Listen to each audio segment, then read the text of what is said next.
বোন, এটা কি হয়ে গেল? সবকিছু ঠিকঠাক থাকলো, একটা কথা ছিল, তো সবকিছু উলটপালট হওয়ার পর দাগ লেগে গেল।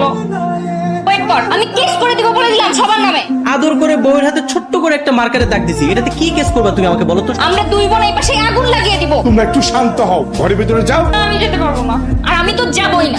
ওরা যাবে না কেউ। তোমার কথাবার্তা শুনে তো মনে হইতেছে তুমি আমার বউ না। তোমরা ঝগড়া করো না তো। এই চলো, শোনো, তোমার সাথে আমার আলোচনা আছে। না বাবা, তুমি ওদের ঘুরতে যেতে বলছো না কেন? ওরা চারজনে মিলে কোথা থেকে বেরিয়ে আয়, যা। চারজন মিলে ঘুরতে যাই আর আমার বউটা আবার হারায় যাক, তাই না? দুজন আলাদা যাও। তাহলে তাই যা। তো আমি গাড়িটা নিয়ে যাই আর ওই তামিম ভাইকে রিক্সায় যেতে বল। তুই তোমার বউরে নিয়ে আমার চোখের সামনে থেকে এখনই বের হও। বউ চলো। একটা জায়গায় যাবো, একটু রেডি হবো না? এই বোনাই তো। তোরা এগুলো যা।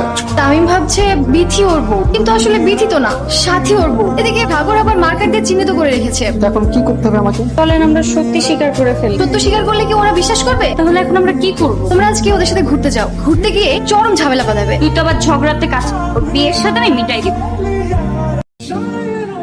ওয়েট, তুমি আমার রুমে এসো না। তুমি সামিয়াপুর সাথে গিয়ে সামিয়াপুর সাথে ঘুমাও। আরে বিথি, তুমি আমার রুমে কি করতেছ? সাগর দেখলে তো মাইন্ড করবে। আমি বিথি না, আমি সাথী। তুমি সাথী না, তুমি বিথি। এই যে সাগর তোমার হাতে চিহ্ন দিয়ে রাখছে। হ্যাঁ, সাগর আমার হাতে এই চিহ্নটা করে দিয়েছে, কিন্তু আমি সাথী, আমি বিথি না। আমি 100% শিওর তুমি সাথী। আপনি কিন্তু বিথিকে বলবেন না। এই তোমার আমি সব জায়গায় খুঁজতেছি, তুমি এখানে কি করতেছো? কি করবো আমি এখন? এই সামিয়াপু, কি? সাগর কই? ও রুমে। রুমে গেছে। আমাদের দেরি হয়ে গেছে। আল্লাহ, সাগর দরজা খোল।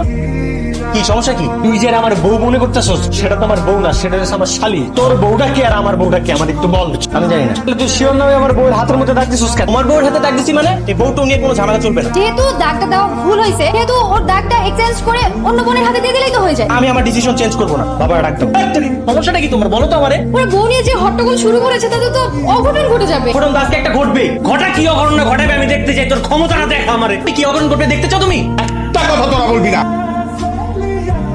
তামিম বাবা, বল তো বাবা, কিছু বল। বাবা মানে বলো তো আমার বউয়ের নাম কি? বিথি। বাবা আমার বউয়ের নাম হচ্ছে সাথী। হ্যাঁ। তুমি ভালো মতো নামটাই জানো না, তুমি কি বিচার করবে বাবা? দুজনে তো দেখতে একরকম। তুই সাথী বলে ডাক দিবি, যে তোর সামনে আসবে সেই তোর বউ। ঠিক তো?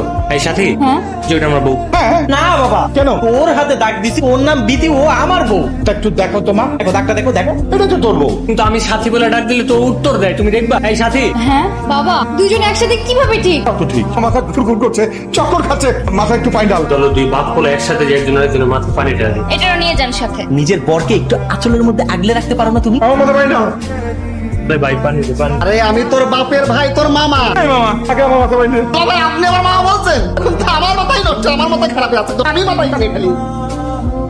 দাঁড়াও এখানে। কাহিনী কি আমার একটু বলবি? বাবা কই? বাবা অসুস্থ, ডাক্তার খায়রুল আঙ্কেলের বাসায় গেছে। কোনো সমাধান টমাধান হলো না, এখন অসুস্থ হয়ে গেছে। এসব অসুখ টসুখ এগুলো কিছু না, এগুলো সব 2 নাম্বার, এগুলো আমি বুঝি না। নিজের এই সন্তান হিসেবে নিজেদের সমাধান নিজেরা কইরা নিব। ঝামেলা তোরা সমাধান করে।